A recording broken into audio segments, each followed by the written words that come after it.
အားလုံးပဲမင်္ဂလာပါကျွန်တော်ဒီနေ့တင်ဆက်ပေးသွားမှာကတော့ 20AH တွဲဖို့ DC Power Station လေးကိုကျွန်တော်အစအဆုံးတက်ဆင်ပြပေးမှာပဲเนาะ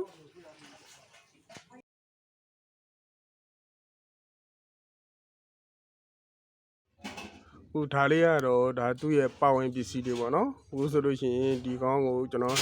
26ပန်းရောက်ဘက်ထရီလေးကိုကျွန်တော် 5C လေးကိုကျွန်တော်သုံးပေးထားပါတယ်เนาะဒီကောင်လေးကတော့ကျွန်တော်တွဲထားပြီးပြီပေါ့နော် sport တွဲဖို့ပဲကြံတော့တယ်ကြလို့ရှိရင်ဒီကောင်လေးကဘိုးမီတာလေးပါမယ်เนาะဒီကောင်လေးက short circuit ဖြတ်ပေးပါရယ်เนาะကျွန်တော်တို့ပထမဦးဆုံး DC မီတာလေးကိုစပြီးတော့တက်မယ်เนาะဟိုဒါလေးက ampere ပါတဲ့မီတာလေးကိုကျွန်တော်တို့ကတက်ပေးထားတာပေါ့နော်ရလို့ရှိရင် DC ပါ switch လေးတွေကျွန်တော်လေးက on off clock လေးတွေပေါ့နော်အဲကောင်လေးတွေတက်ပေးပါမယ်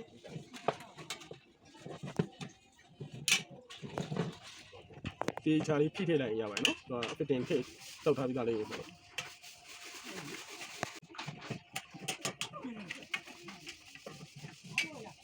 ကြောင့်ရဖိုက်ကိုဖတ်ချခြင်းလေးအတွက် switch လေးပါနော်ဒီနေ့ဒါဆိုလို့ရှိရင် clock လေးတက်ပြီးဆိုလို့ရှိရင်ကျွန်တော်တို့ DC ကပ်ပင်ကောင်းလေးတွေတက်ပါမယ်ရလို့ရှိရင်ဒီကောင်လေးတွေမှာဆိုလို့ရှိရင်သူကအတူရှည်လေးတွေရှိတယ်တွေ့လားဒီကောင်လေးတွေဆိုလို့ရှိရင်အတူကအပေါင်းအရှည်ကအနှုတ်ပါနော်အဲ့ဒါလေးတွေမှားတက်လို့ပါနော်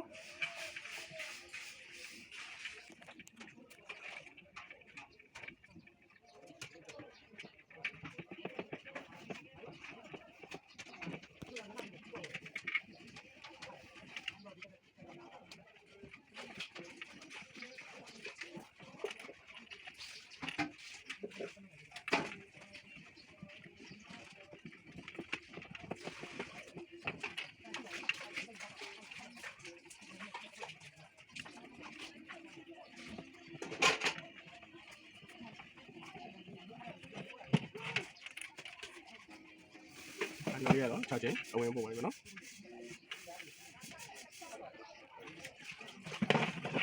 ဒီတာမင်နယ်ခေါင်းလေးတွေကဆိုလာနဲ့ချခြင်းအားသွင်းနေတဲ့လူတွေအတွက်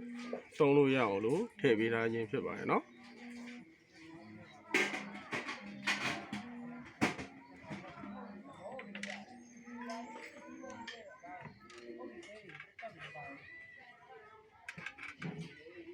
ဒီကောင်လေးတွေက fitting မချတဲ့ဒီကောင်လေးတွေကျွန်တော်တို့ကအပေါက်ကလေးတွေပြန်ပြီးတော့ချဲ့ပေးပါမယ်เนาะဒီကောင်လေးတွေကနည်းနည်း size ကြီးနေတယ်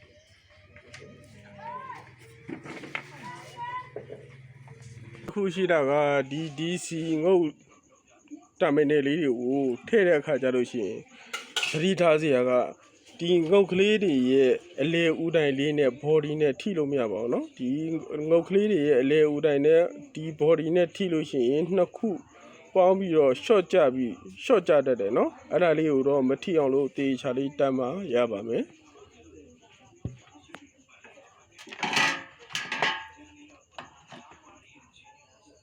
ကျွန်တော်ဒီ power station အတွက်ဒီ terminal လေးတွေကဆင်ပြီးသွားပြီပေါ့နော်ဒီမှာကအရှိကျွန်တော်တို့ဒီ DC power station နဲ့ဘောက်ကွာသွားလဲဆိုတော့ကျွန်တော်တို့ဒီအရှိ DC power station မှာကကြတော့ဒီဘိုးမီတာလေးကရိုးရိုးဘိုးမီတာလေးပါနော်ဒီကောင်လေးက ampere ဘိုးမီတာလေးဖြစ်တဲ့အတွက်ဒီကောင်မှာကျိုးလေးတွေဒီ3စလေးဒီကျိုး terminal 3စလေးရယ်ဒီ DC ampere ပုတ်ကလေးရယ်ပေါ့နော်အဲ့ဒါလေးကပိုးလာတယ်ဒီကောင်လေးကဘလို့တွဲရမှာလဲဆိုတော့ဒီကောင်ကအပေါင်းနဲ့အနှုတ်မဟုတ်ဘူးเนาะဒါလေးကဒါအပေါင်းနဲ့အနှုတ်မဟုတ်ပါရဲ့နဲ့ဒီကောင်ကအဝင်နဲ့အထွက်ဖြစ်ပါတယ်เนาะဒီကောင်လေးကပြီးတော့အနှုတ်ဝင်မယ်ဆိုလို့ရှိရင်ဒီကောင်ကအနှုတ်အထွက်ပေါ့เนาะနောက်ပြီးတော့ဘိုးမီတာမှာ connection မှာကျွန်တော်တို့ကဒီအဝါနဲ့အနီလေးကိုကျွန်တော်တို့က3စရှိတယ်ဒီ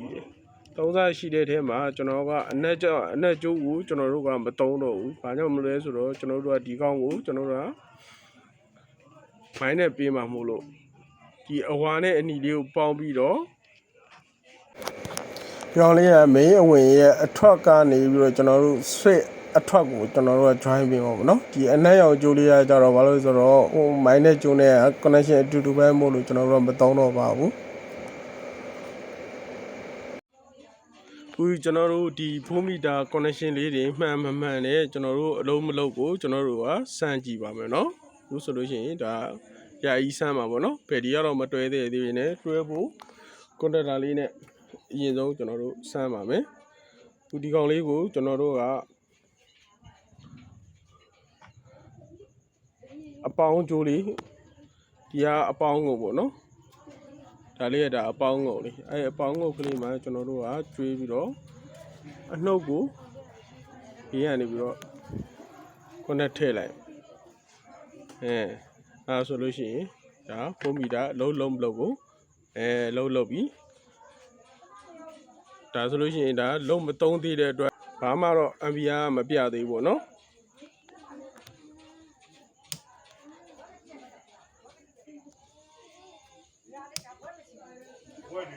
โอเค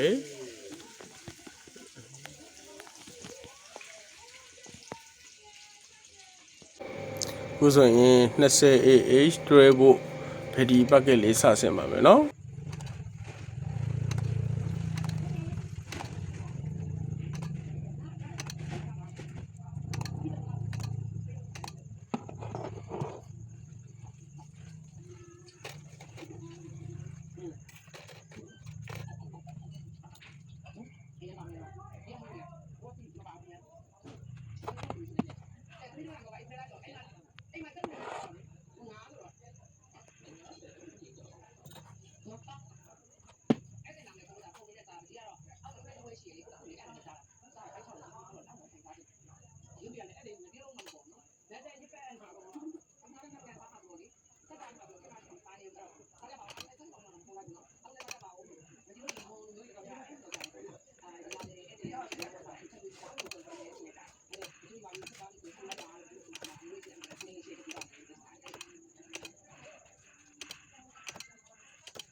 ဒါဆိုရင်တော့ဒါ BNS တွဲပြီးသွားပြီပေါ့နော်ကောင်းလေးကလို့တော့ကောင်းလေးက disk charger ဒီကောင်က charger လေးပါနော်ဒီကောင် charger ဘတ်ဒီမှာဒီကောင်က minus ကနေပြီးတော့ 3.7 ကနေပြီးတော့ 8.4 ကနေပြီးတော့ 12.6 နော်ဒီကောင်က0 volt ကနေပြီးတော့ 0 volt ကနေပြီးတော့ 4.2 ကနေပြီးတော့ 8.4 ကနေပြီးတော့ 12 volt တော့ဒီလိုလာတာနော်ဒီလိုလာတာပြန်ဒီကောင် output ဒီကောင်က charging input ခုဆိုလို့ရှိရင်အကောင်လုံးတသက်ရဲ့လေးပြီးသွားပြီဆိုတော့ကျွန်တော်တို့စတင်တက်ဆင်းတဲ့ date ကလေးတွေရေးမယ်ပြန်လို့ရှိရင်အကောင်လုံး ready ဖြစ်ပြီဆိုပြီးတော့ကျွန်တော်တို့က power station လေးကိုထည့်လို့ရပြီပေါ့နော်ဒါခုဆိုလို့ရှိရင်ဒါတောင်းနေရ power station နဲ့ထည့်တော့မှာပါ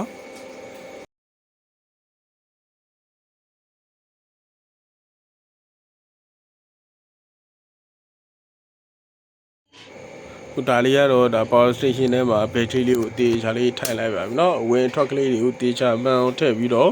ခုကျွန်တော်တို့ charger အဝင်ထွက်လေးစမ်းနေတယ်ပေါ့เนาะခုဆိုလို့ရှိရင် charger လည်းကောင်းကောင်းအလုပ်လုပ်တယ်ဒါပိုင်ရှင်ကိုပေးဖို့အဆင်သင့်ဖြစ်ပါပြီ